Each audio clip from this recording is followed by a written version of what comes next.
and we're live. So, good evening, everyone. Welcome to episode 5 of the FlyOverThinkers podcast. There's a tongue twister for you. Thank you for joining us. It's a privilege to have you here and an honor once again to share the evening with my friends here. So cheers to everyone. With us as always is Eric Johnson. Josh, John, good to see you guys. And Josh Corin. Hey, how's it going? I got another cat mug today. I don't know if you can see it. It's actually one that I got in Japan. It's got one of those poorly translated things. It says super cute, looking for it belong to your partner. With his variety of mugs, Josh continually just tries to prove to us that he has a variety of pussy. No, I mean, I think he just misses the Indiana humidity, so he can just go to the kitchen and say, it's muggy in here. Melanie calls it my roster. He's got wait a minute. Whoa. What did you just say, Eric? I said you missed the Indiana humidity, so now you can just go to the kitchen with all your mugs and say it's muggy in here. Oh. See, I can make dad jokes because I'm a dad. Like, if you guys try it, that would be considered like a faux pas. That's so good, though. Get it? Because you're not dad. Because you're a pa. Yeah. I'm embarrassed now, but also happy. I'm gonna leave. I'll see you guys later. That's enough. You gotta stay. Enough dad jokes for now. Nope, you gotta stay here because especially tonight. So our topic is going to focus on men and friendships, and especially male friendships over time. And that was a topic that came up with Josh and was suggested. So one of the places that I wanted to start was just asking, so Josh, what led to thinking about this particular topic for tonight? Right. So my girlfriend and I are on TikTok a lot because it seems to absorb a lot of your time. Don't start TikTok. It's such a time sucker. Anyway, there's this sounds are like you can dub over, but there's this comedian and I'm not sure who it is. I didn't do the research to find out, but it's this comedian that talks about his dad or dads and like friends. And he was like, your dad doesn't have friends. Your mom has friends and they have husbands. And those are the people your dad talks to. And I always thought that was kind of sad. And then we got to talking about friends. Like, she has friends here that she's made through work, but they also hang out outside of work. So like this, they're active friends. And I got to think, it's like, hey, you guys are my friends, and I have some other friends in Indiana, and I have some friends in Vegas that I would hang out with. But it took, especially in Vegas, it took a long time. I was there for almost 10 years to find friends to hang out with consistently. And when I mean consistently, like once in a great while, I feel like, so I just got to thinking about how friends play this role in our lives as men, but also as we grow older as men, it's incredibly difficult to make friends. And what I mean by friends are like a person that you do something with, outside the context of your relationship. It's not like the significant other's boyfriend, but like a legit friend of your own. So that's where this all kind of stemmed from. So Eric, what do you think are some of the challenges that we as guys face let's start, instead of even just thinking about now, as we get into middle age, later life. I mean, we'll come back to that. But let's just think about in general. What do you think are some of the challenges that men experience in having and finding and maintaining friendships? Well, I think I can't obviously speak for everyone, but I think a lot of it comes from, most friendships or relationships are built on common ground, something you've got in common. When we're younger in a school situation, we're kind of forced together with the same age group. And then you get a choice, you get like a group that you can choose from to decide, who you're going to sit with at the lunch table, like we talked about last time. That's kind of what life is just finding your place at the big lunch table. But like in that situation, when you're younger, your interests haven't really developed, so it's kind of like, oh, you like this music? Oh, me too. Let's be friends. So the relationships that we build on when we're younger don't really have as much depth to them because we're still developing ourselves. I feel like in high So school we're more trauma bonded than anything because we're yeah, all there together. exactly. We're all in this together. We're all in prison together. We're gonna go find the biggest dude. No, so yeah, for me that's what it is. Like when you get older, as I've gotten older, I've got a lot more depth to me, and I don't engage in a lot of small talk, and that's sometimes icebreakers. Like when you're meeting somebody, it's usually small talk, Mm-hmm. and you use that to lead into deeper conversations. I had a friend that we were good drinking buddies. We were patio philosophers. We'd sit on the patio of a certain bar, and we'd just drink and talk all night. And one night he said, he just looked at me and he said, "You're like a swimming pool with no shallow end." And I said, "Okay."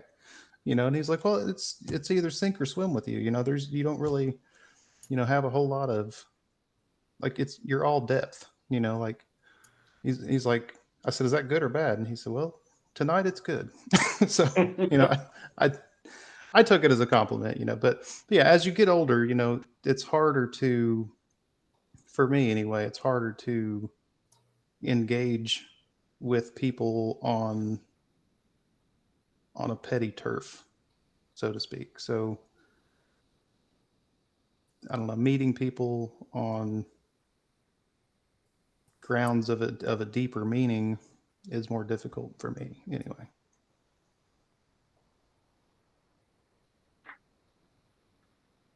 So what about you, John? What are your thoughts on this? Like this idea of friendship and becoming an adult or whatnot?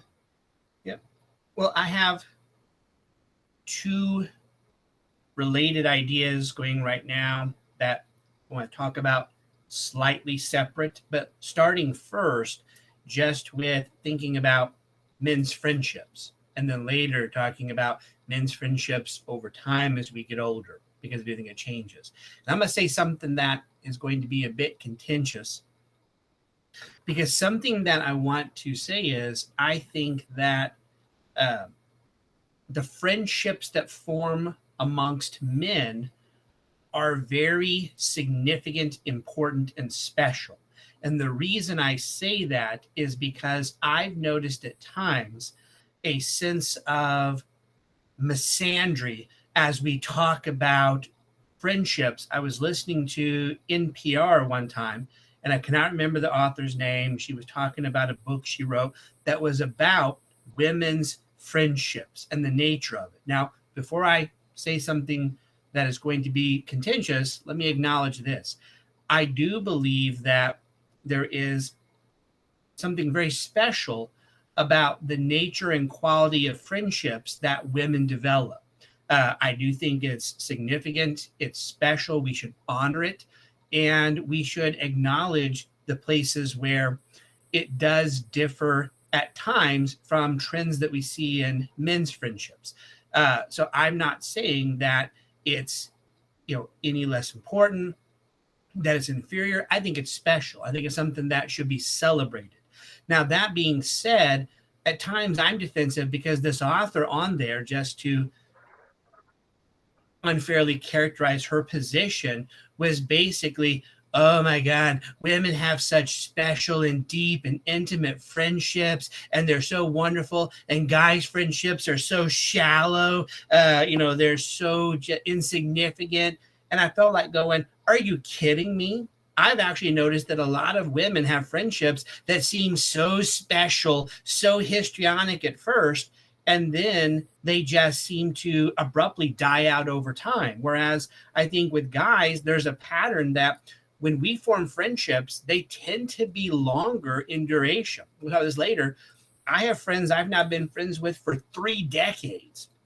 And that's such a privilege, and it's really something special in my life, because I think we have this sort of trend that says, oh, guys' relationships are so shallow, they're so insignificant. No, I will acknowledge that guys' friendships have a different texture than the friendships that form between women, both in some of the way the relationship looks and in sort of the focus of how it is. But again, that's different, but I'm not saying that that's somehow better or worse, because I do think in general that guys, is that sometimes our friendships look different than female friendships, because in general, and of course generalizations by their very nature can't be accurate, but doesn't make them wrong, is that I think that as guys, we tend to be more comfortable with, or tend to prefer at times, doing things without others. So I think that we're more okay with that. So it doesn't mean that we don't want to do things with others, but I think in general, we don't have the same drive to always want to seek out others and to constantly have them around and be in contact with them and always do things with them. I think. Yeah, sorry, I'm going to jump in, John. I think you're right. I think for a lot of men, especially men our age, we have those friends that we've been friends with for decades, 20, 30, sometimes 40 years, that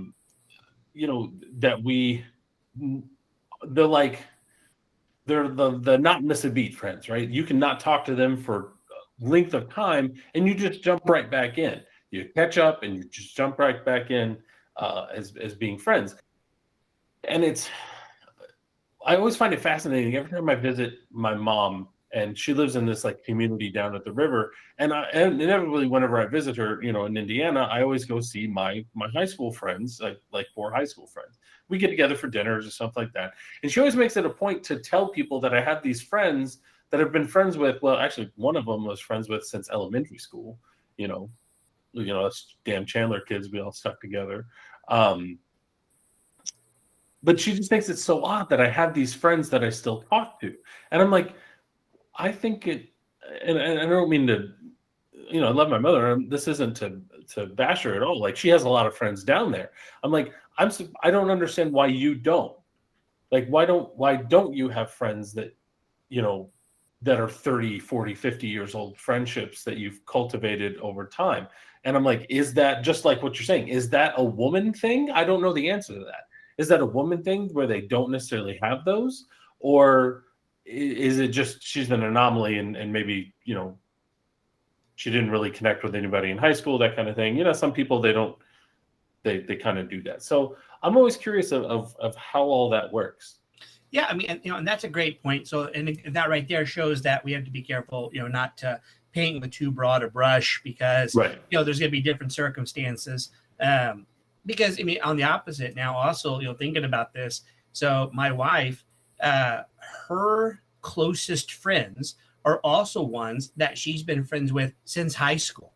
I mean, so I do think that, sometimes, and my mom actually, so her best friend to this day, they've been friends since 8th grade. And my mom just turned 70 this year. So it's they've been friends over 50 years. I'm like, wow. So I do think it's there, but I think that, and this is again just going to be an observation, and I could be wrong, and I'm not trying to be biased, but I think that when you look at the traditional, typical role that men tend to fall into by culture, by habit, or choice of sort of being producers and providers, is that it at times makes it more challenging to get together with people, to spend a lot of time with them, to have some of those interactions.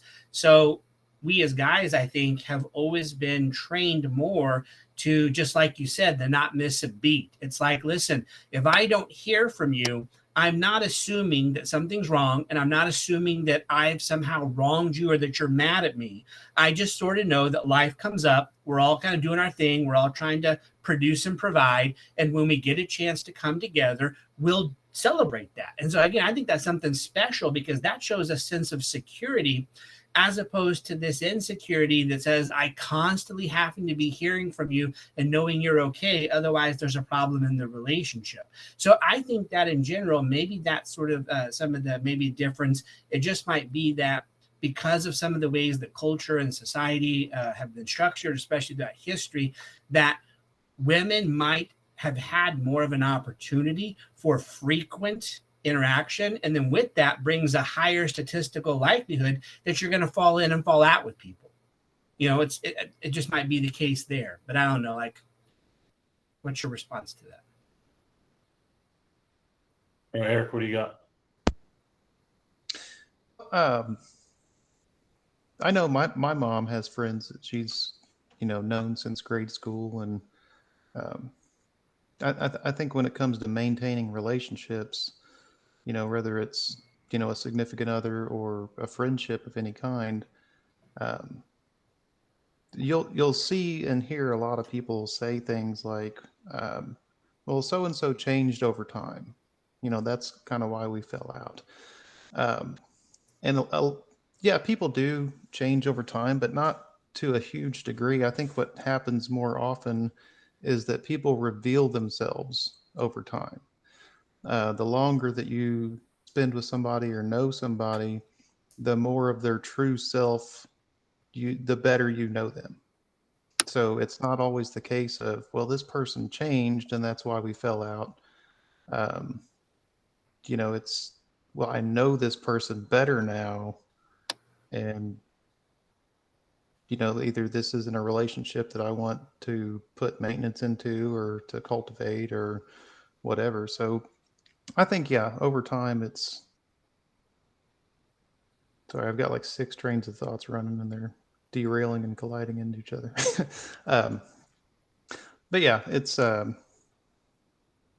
people get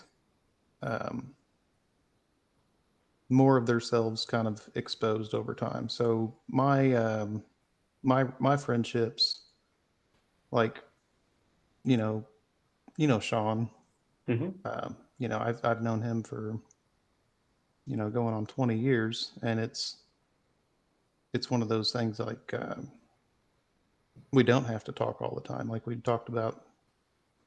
To maintain, you know, it doesn't require a lot of maintenance, you know, relationship upkeep. We don't have to be like, hey, is everything all right? We still good? You know, like that sort of thing. So Yeah, I struggle with this because I wouldn't say I struggle with making friends. That's not the issue. I struggle something John said about, you know, or that you're suggesting that, like, you know, life comes along and it impacts those relationships. Yeah, you might get to know someone a little better and you might not want to invest in that relationship. But you know, when you have those core friends, I feel like romantic relationships impact the friendships between men a lot. Not saying that like the men seek out romantic relationships with each other. It's not like they friend zone each other. That's not what I mean. I mean, whenever a guy starts, you know, seeking out women, you know, wanting to partner up and stuff like that, I feel like it drastically impacts those friendships. And you're right. I think it's more of a societal thing where we have this belief that whenever you get into a relationship, especially when you're young, when you're, you know, in your 20s, and a lot of people getting, you know, started in relationships at that age, and also in high school, you think you spend so much time and so much energy into this relationship that you forget how to cultivate the relationships with your friends. And I think that can be detrimental to men, because, and it goes back to that joke of like, you know, your dad doesn't have friends, your mom has friends who have husbands, you know, that kind of thing. Or, you know, you have work friends, like those are the friends that you talk to the most because you're at work all the time. And I think it's kind of sad that we lose track of friends along the way when we start engaging in these romantic relationships. I think it can have some kind of negative impact, because especially if they're friends that you've known, you know, since elementary school. Say you know this person, they're your friend since elementary school, who knows you. Like, That's a person you picked, you spent, hours with, time with. Like, they're in a lot of ways a greater social influencer than your family. Arguably, your family is a social influencer up till you start making friends, and then your peers become a greater social influencer than your family in a lot of cases.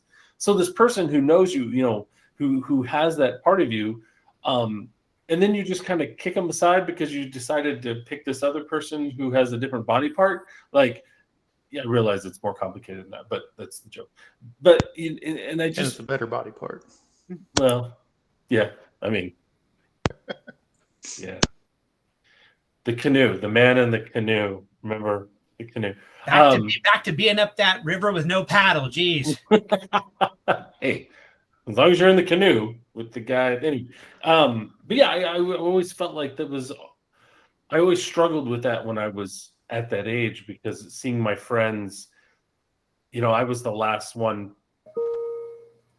Oh, something just beeped. They all got married and all this stuff, and just seeing them was like falling away from this friendship, and it was really tough. But like later on, everybody got back together, but it was just hard, in your early 20s, and seeing these people kind of, you want to see them grow, but you're like, hey, can I be a part of your growth too? But that's usually not the case. Yeah. No, Josh, I think that's a great point and a wonderful observation. I mean, just as we're trying to understand the dynamics that that come up, because imagine, like Eric was saying earlier, you're spending so much time with people just trying to find a place at the lunch table whenever we're growing up, and hanging out in school, hanging out in the neighborhood. And then all of a sudden you hit a period of life, because I'm thinking about this almost as like concentric rings.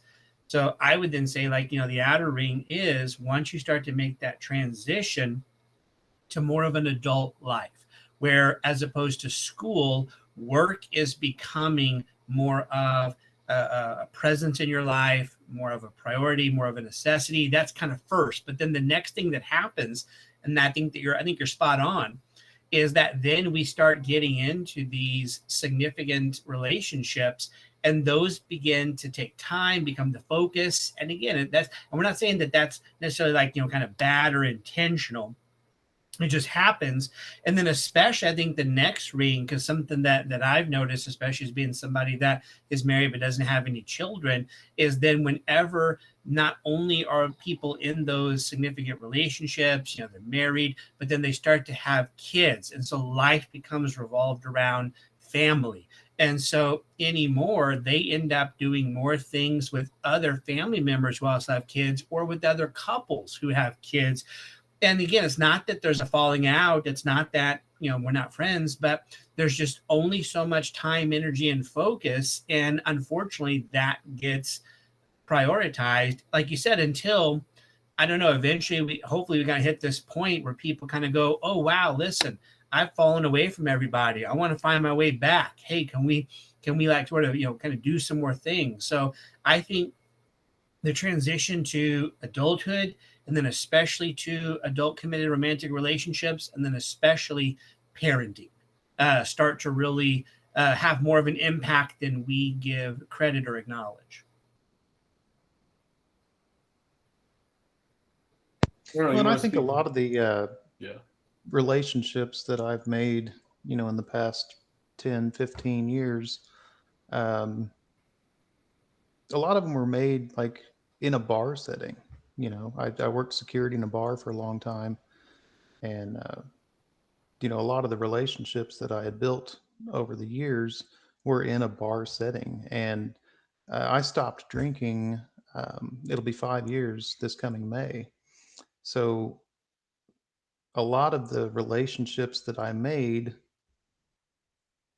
in that amount of time haven't been maintained because I don't go to them. Because a lot of those same people, I could go to the bar that I met them at, and they're probably sitting there as we speak. And it's not that we don't care about each other, or that we're not friends anymore, but we lost the common ground that our relationship was built on when I stopped drinking. So, some people Yeah. come. Does that make sense? Yeah. So then leads to the idea of like these later friendships, right? And that was the question I was going to ask. So are later friendships based off of activity? Or, because my high school friends, those long-term friends, like we don't do a lot of similar things. I think we play video games every once in a while. Like we'll jump on and play together a video game. But like outside of that, we don't do a lot of activities together, but we still will hang out with each other. But newer friends that I have, much like you're saying, it's activity based rather than just, hey, I like you. You're a cool person. Let's hang out. Like it's, like you're saying, it's at a bar or, I have gym friends that I know, that I talk to that go to the gym or, in Vegas, I made a bunch of strongman friends. And when I played roller derby, I had friends that played roller derby with.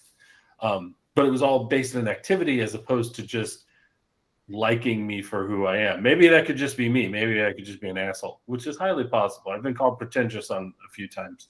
So, I don't know. And Josh goes, and for those of you that don't know, pretentious means. No, but no, actually, I mean, Josh, I think that's sort of a great point and like a great question, like you're asking. So, what happens here?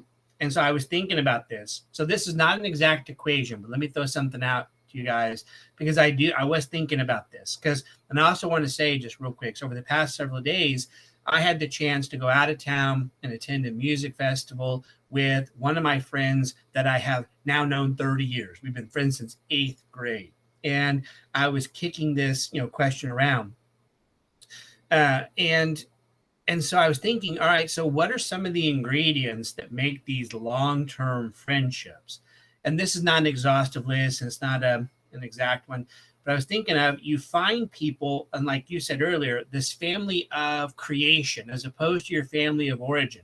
I love most of the members of my family, but there's some of them, just because I'm related to them, I don't really care that much about them beyond our connection as family. But some of my family of creation, my friends, are closer to me than biological kin.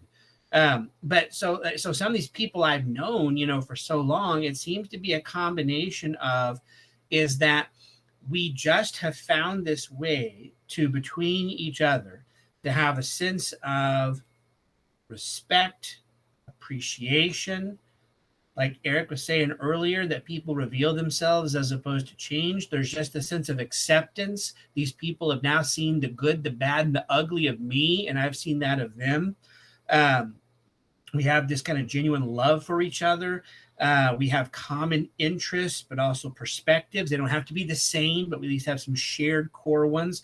And then we've had all of these experiences that have played out over time and over a variety of settings. I mean, Ron and I are able to talk about shit that happened in like 1992, and still kind of joke about it, and talk about it. So I think that one of the challenges as we get older is, and this is kind of what I wrote down, is that as we get older, is that one, we have less time because we're all kind of busy and trying to pay bills and yada, yada, yada.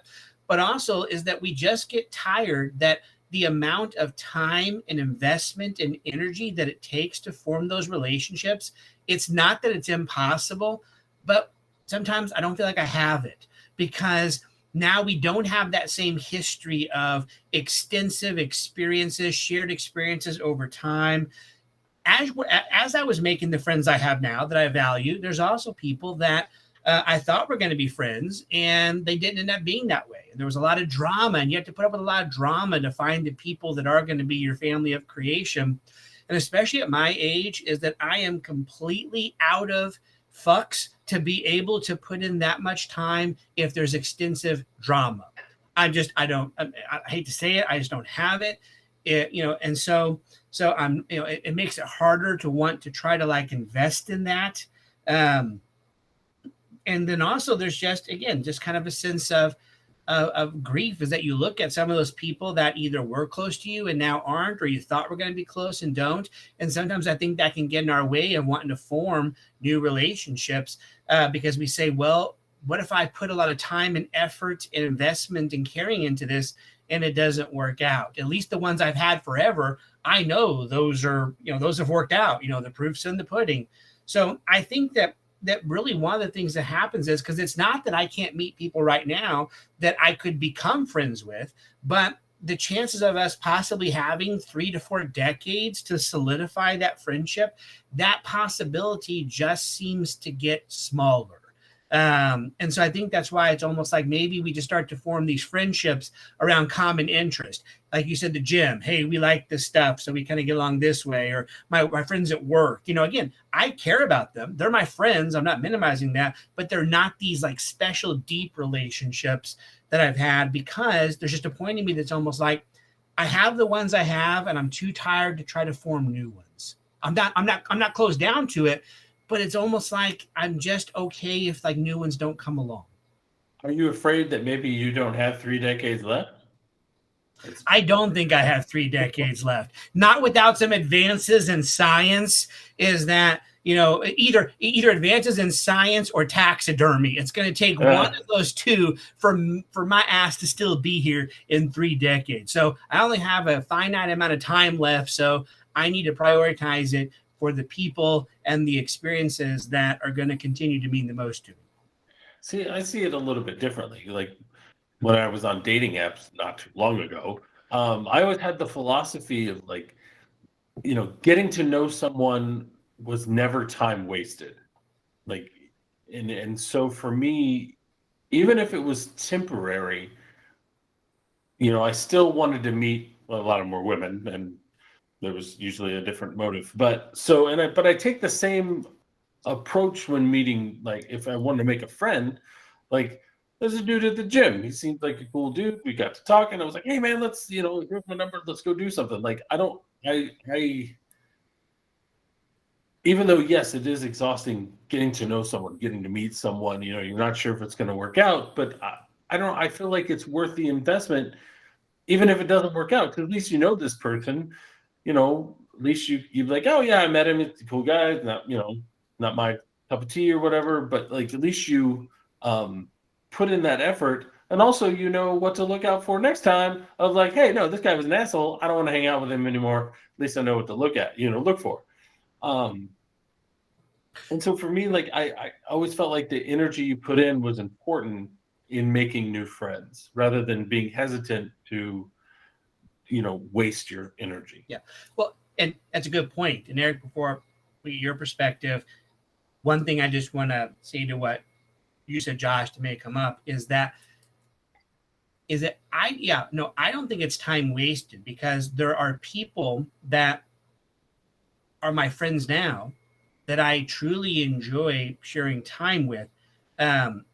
It's just that, for lack of a better word, because it's not coming to me, the quote unquote feel of the relationship is just different than those other ones. Because I'm thinking of one of my coworkers, and I won't mention his name just in case he ever watches this and be like, I don't want to know that guy. But we have a newer colleague that moved into the area from outside of this area. We know, the three of us, that can be tough, because usually people that are here have been here forever. It's tough for people to move in. And he's somebody that I really enjoy.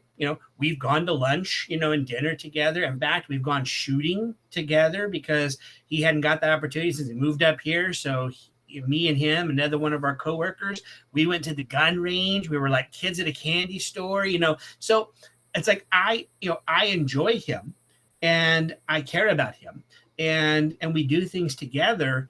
But there's just a different feel between my friendship with him and then these other friendships. So, and I agree with you. I think it's definitely worth, even if they're never going to be the same as those historical longstanding friendships.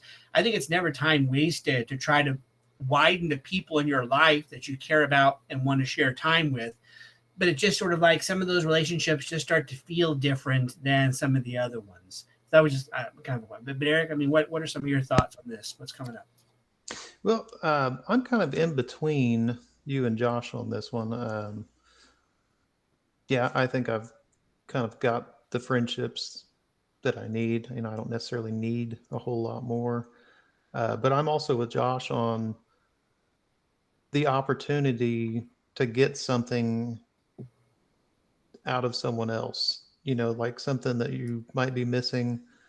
Um, I always compare life to panning for gold, that you have to sift through the mud to find the good stuff, and that's everyone that you meet. That's every situation that you encounter. And also you could think of it as fishing, like you will catch what you're fishing for. So depending on what your lure is, like what is your goal when you're meeting someone? What do you want to get out of that relationship? And because obviously, at this stage of the game, what you don't want out of somebody. So you can ignore that shit. If somebody's got a lot of drama, yeah, that's their drama. That's not my problem. That's not whatever. I try to focus on the positive things that someone can bring into my life. So, everyone that I meet, I'm always kind to. I'm always nice to everyone that I encounter because that's what I'm looking for out of life is I want kindness. That's what I want to find. So that's what I throw out there on my lure. So when it comes to meeting anyone, yeah, I'm content with the friends that I have. I don't need to make more friends, but I also don't need to burn potential bridges, by being pretentious. Yeah. So, Eric, that's a great point. You just made me think of something.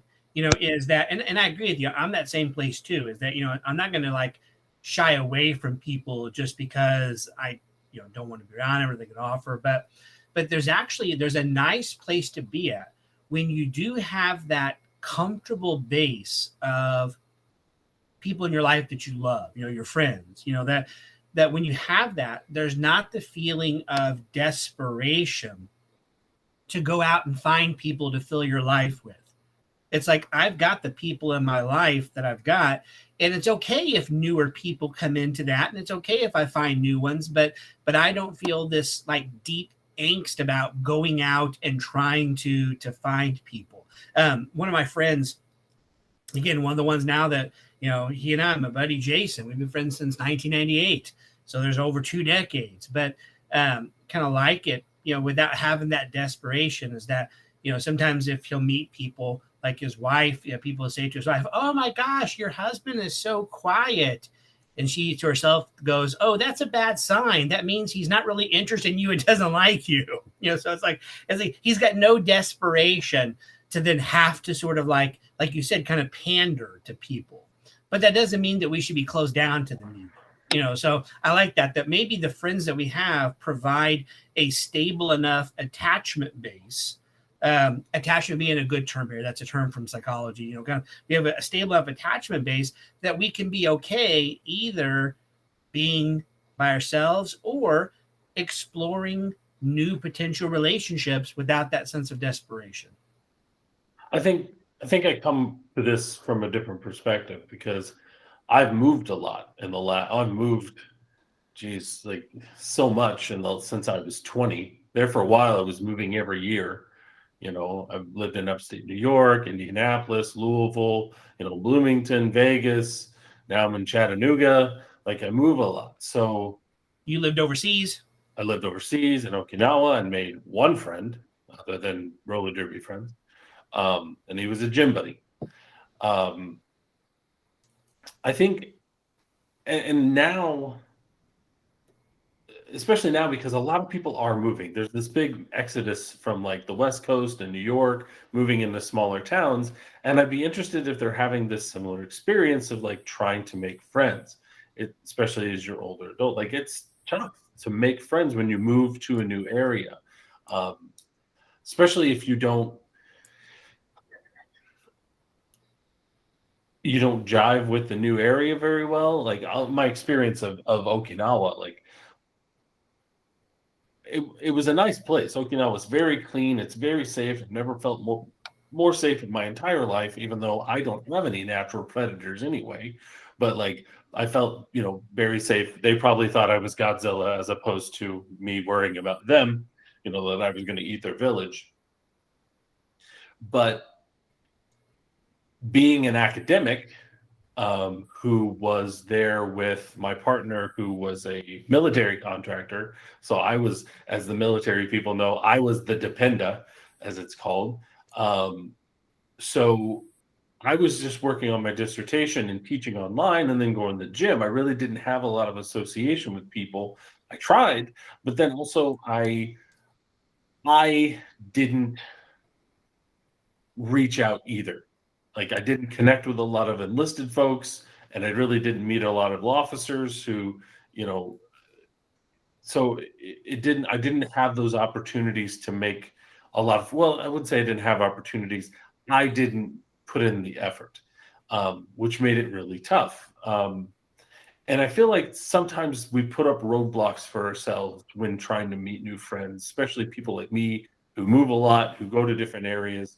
And that's why I made the joke about being pretentious, that I know that I've done that in the past of like, oh, I'm educated. I'm not going to be your friend, obviously. And I kick myself for doing that. It's fucking, I'm a jackass for doing it. I realize that.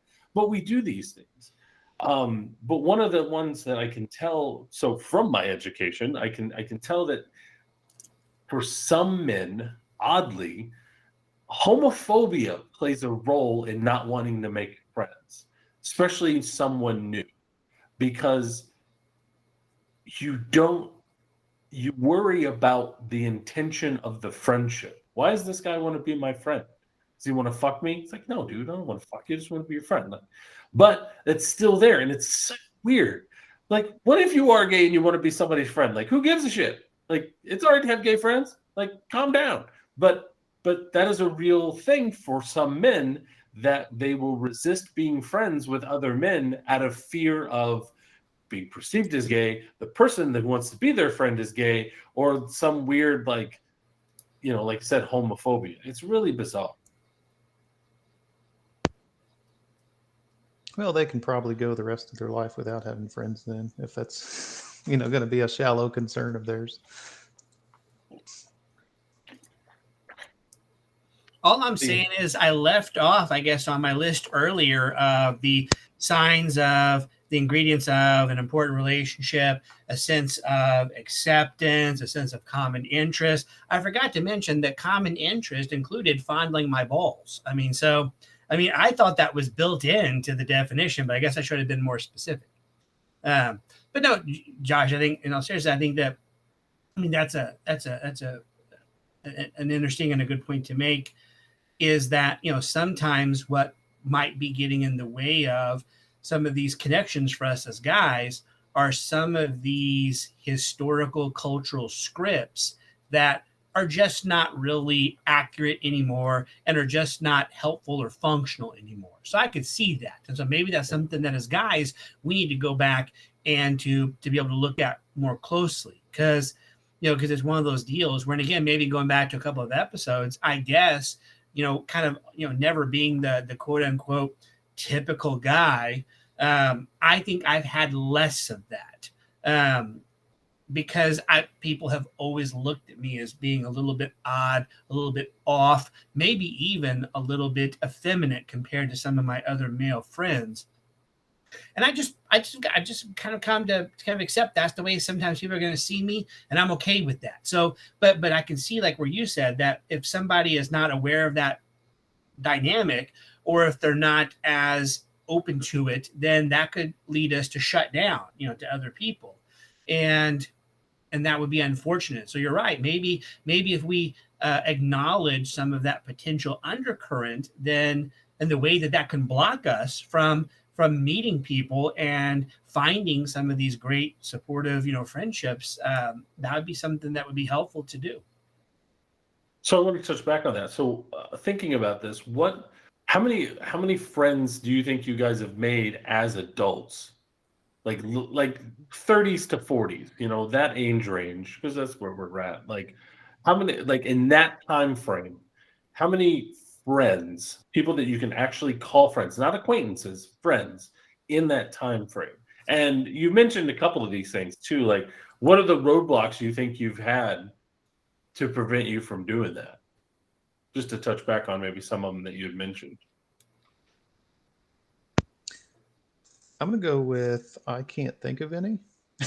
as far as like, new friendships, I mean, I've got plenty of acquaintances, and most of the time, I really don't have any work friends. I mean, there's, as far as people I hang out with from work, outside of work, it's, I seem to If be. anybody reads your Facebook, they would assume that you have a very interesting workplace environment and a relationship with the people you work with. Well, I think that's going to be a matter of me being interesting.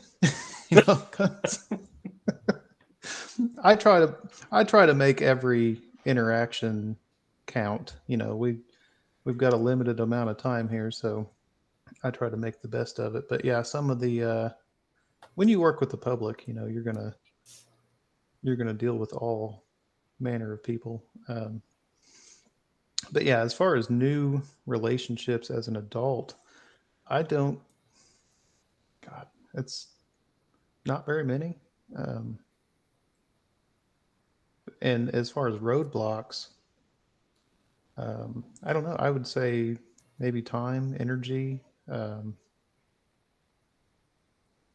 like we discussed earlier, not really seeking friendship. I've got my core group of people that I spend the time that I have with, between work and family, and I don't have a lot of free time, so I'm very picky with what I do in my free time. So like venturing out to find new friendships to spend the small amount of time that I have with hasn't really been a priority.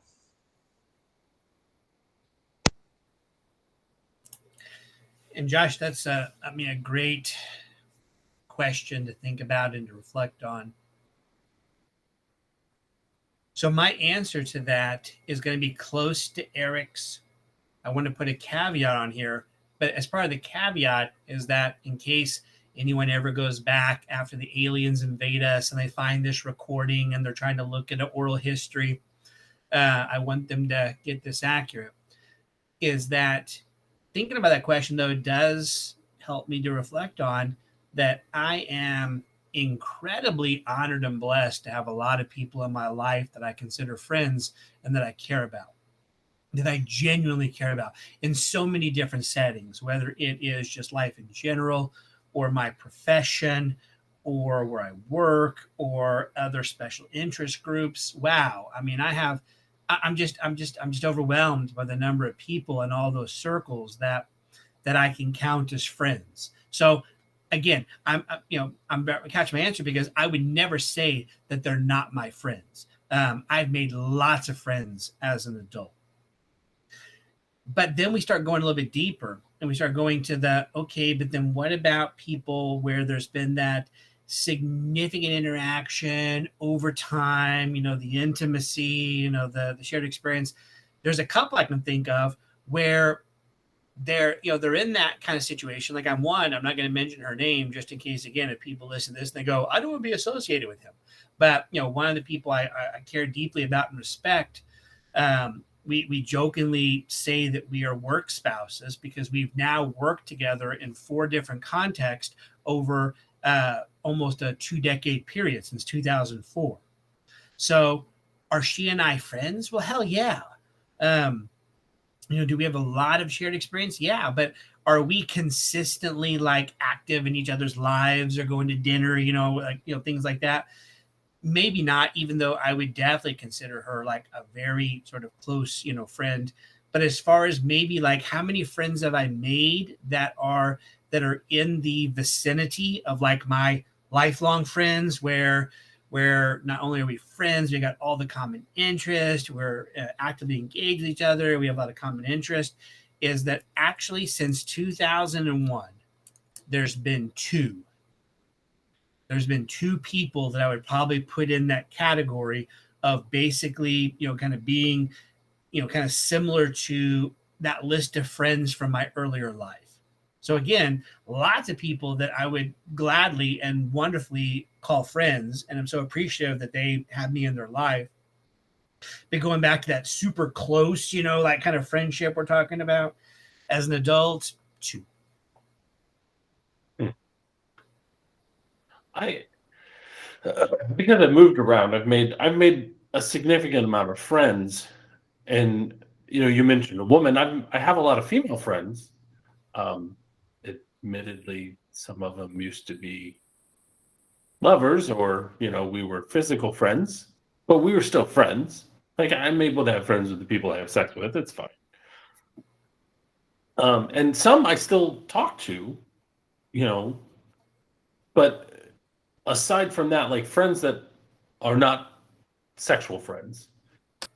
But I don't want to minimize those friendships either. But friends that are just like dude friends, or um, and I use the gauge of, do they make an effort to contact me? Because I feel like I'm typically the one who initiates the check-in, who initiates the contact. So guys who will reach out to me, like those, I consider friend, like, since like my high school buddies. I would say there aren't many. Um, there may be a small handful. I had a roommate. He still reaches out to me time to time, in Vegas, this or that. Like, though that level of friendship where they make the effort as well, um, for me, I think is not as prevalent as just like maybe stronger acquaintances, people I reach out to, things like that. So I'm on the same field, and again, I think part of my roadblocks are that I move a lot, um, and that maybe I don't, uh, seek out friends in different, um, let's say, social circles sometimes. But yeah, I think some of that comes down to, uh, admittedly, I've run into a lot of dudes don't like the way I live my life sometimes.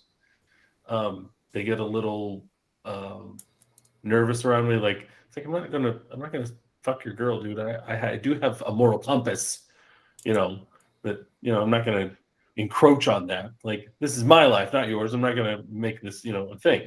But if she's open to it, that's a different. I'm just kidding. Um, Josh is like, I have a moral compass, but it always points north. Yeah, I was gonna go with that one too, but more like, never mind. Anyway, but yeah, I think, um,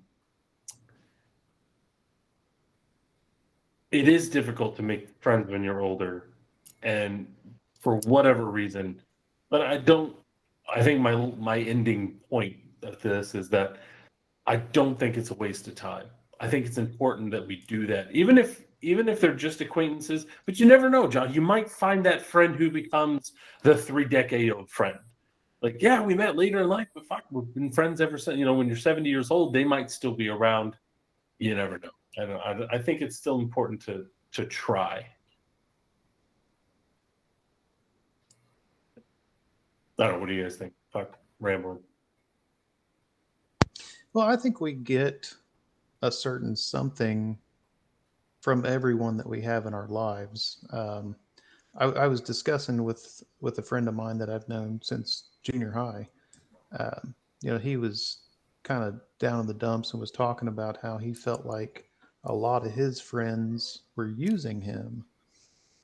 Um, and that so I explained to him. I said, in a sense, you're using everyone that you know for a specific reason. So I told him, I said, go through your phone and go through your contacts. I said, every single person in there is in there for a reason, because you get something out of that person being in your life.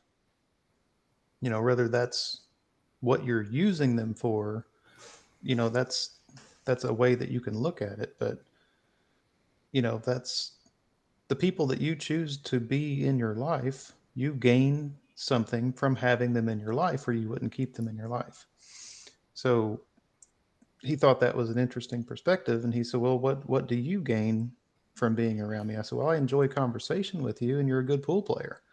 That's what I use you for. I said, I use you to spend time with. I enjoy your company, so that's what I'm getting out of being friends with you. So that's what I'm using you for. So in that sense, in that context, everyone that we surround ourselves with, we get something from. So in a sense, when I say I'm content, I don't have really missing parts of me that I'm looking to fulfill. I mean, everyone that you have in your life contributes something in a way, and that's something that you can hold as an attachment. And some people can't really be replaced. So, if somebody falls out of your life for what I just recently had a friend pass. We've been great friends for 25 years. And I could never replace that relationship. What he brought to my life, there's nothing that no one I can meet to fill that void that he left. So yeah, that spot's still reserved. Like, it's not something that I'm looking to replace. So even though he's gone, he's still there in that spot, if that makes any sense. I think it makes a lot of sense. And so building off that, so I mean, Josh, again, I think that you make a very important point, which is it's never time wasted pursuing these friendships and connections. And Eric, I like your point of talking about sort of realizing and acknowledging and celebrating that, everyone that we meet and have a relationship with or connection to is informing and enriching our life in some way. And again, like one thing that makes me think about you saying that is I think all of us as human beings, but especially maybe us as guys, something we get better at is making sure to acknowledge that. Like sometimes maybe we're not good enough at saying it or expressing it, or we take it for granted, or we think it's somehow weak or wrong to sort of do that. But one thing that I try to do, because I'm incredibly grateful for all the people in my life and the way that they benefit me and the way they enrich me. It's just a miracle. But so one thing I try to do with that is I try to remember to sort of acknowledge that. And sometimes people, I think, kind of get the sense that they think I'm fake and full of shit, or that I'm just sort of like blowing smoke up people's asses. And that's just not the case. I don't have the time or the energy to do it. And I know I'm being sincere. But so for an example is that a lot of times if somebody means something to me, is that if they meet somebody I know, they don't know each other, is that I try, because again, I also think that as people, unfortunately, we tend to also at times sort of see people as competition. So maybe we belittle them, we insult them.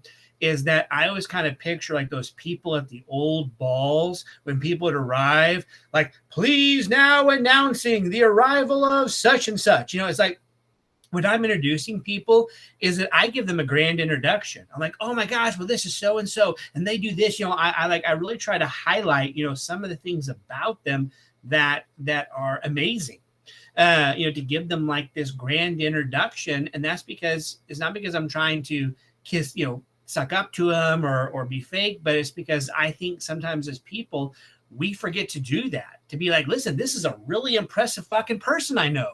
Wow, how special, I get to know them, or then also to take the time to be able to go, you know what, man, with the craziest of all this and all this bullshit at work and life, I'm really glad that I know you. Thanks for being my friend and in my life. I think that we just forget to sort of say that as much as we should.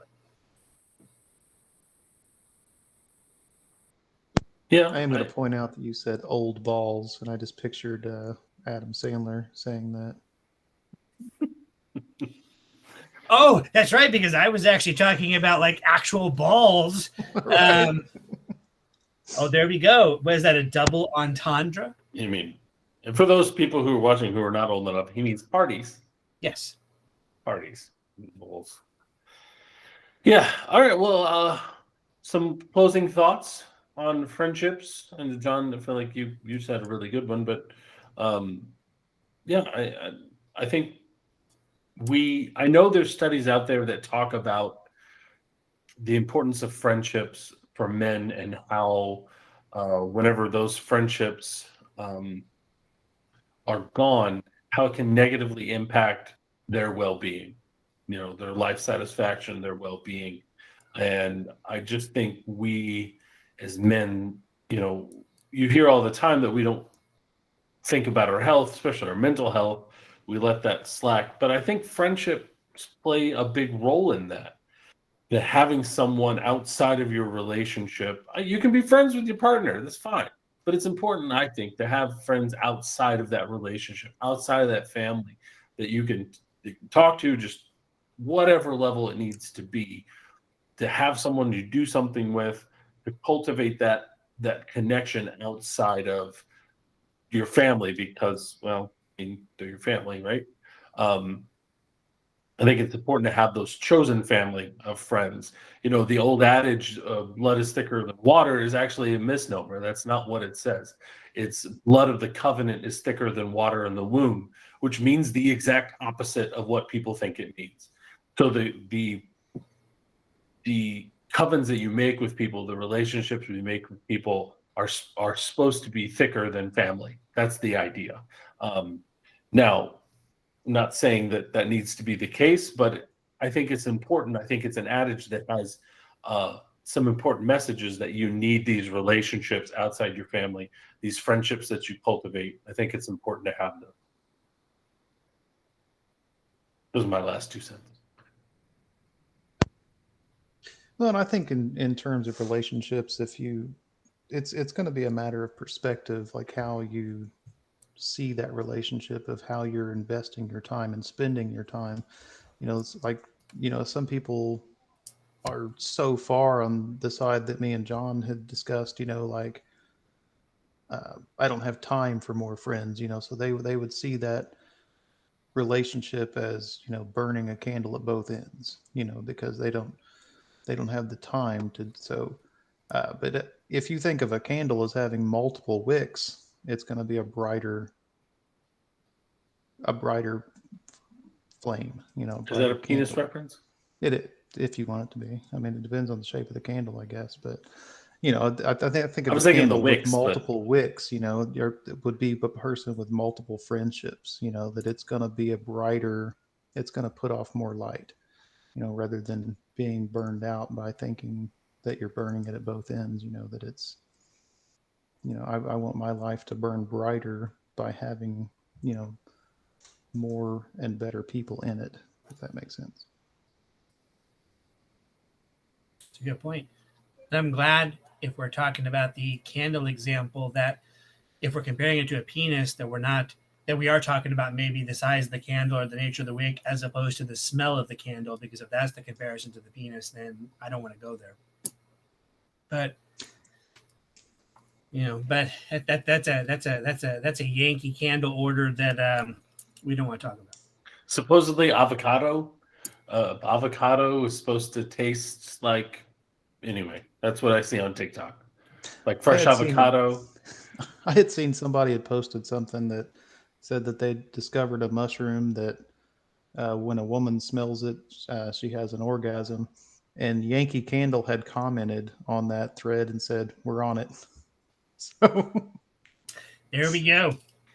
Yeah. But no, maybe as a closing thought is that, because especially, and as I've mentioned before, if I continue to mention as we do this, being somebody that has consistently throughout life struggled with some experiences and energies of anxiety and insecurity, one of the most significant anchors that I've had in my life has been my friends. I cannot imagine my life without them and those relationships. But what I do know is that I would not nearly have the life that I do now and the joy that I have now without those. So I think it's important to acknowledge that, like my wife and other people I know, there's always going to be some people that are maybe more on the introverted end of the spectrum. I'm more on the extroverted. She calls me the social butterfly, and that's very accurate. I need more people and more contact in my life than she or other people do. But regardless of your preference, regardless of your comfort, whether you want that a lot or whether you want it a little, one thing I would say is, as best you can, find relationships in your life that are going to help you to feel that sense of satisfaction, fulfillment, and love. Because, like Josh said, that is just so key to mental health. And without those, we're just not as successful as people, as individuals, or as a society. Awesome. All right, guys. Thanks for joining me again tonight. My cat bug says bye. So I appreciate you guys. Yeah, it's good to see you guys. Yeah. As always, thank you for listening. And we love seeing comments on YouTube. And we love hearing feedback about what stands out to you from the topics we cover. We love getting suggestions. We haven't had any yet, but we would welcome them about maybe topics to explore, to kick around. And as part of that, you can either do that through the YouTube, or Josh has our email, which is FlyOverThinkers@gmail.com. And did you just call it the YouTube? Is it past your bedtime, John? Did you go to the Golden Corral at 4:00 this afternoon for the early bird special? Did you get your AARP card? Don't make fun of me for being fiscally minded. Listen, we've just done a whole fucking podcast about friends, and maybe my friends are at the Golden Corral at 3:45 in the afternoon. That's where I go to connect with those deep relationships over the chocolate fondue fountain. So I'll ask you not to mock the significant relationships in my life and my fiscal responsibility. It's time for me to go to bed. I'm that old. All right. Yes. Comment on YouTube. The YouTube, as John calls it. You can email us. And hopefully, if we get a little more traction, we'll throw up a couple more things. Like I said, Twitter, TikTok, things like that as we get. So, but thanks again for joining us. I will see you all next time. Later, dudes. See you guys. See you.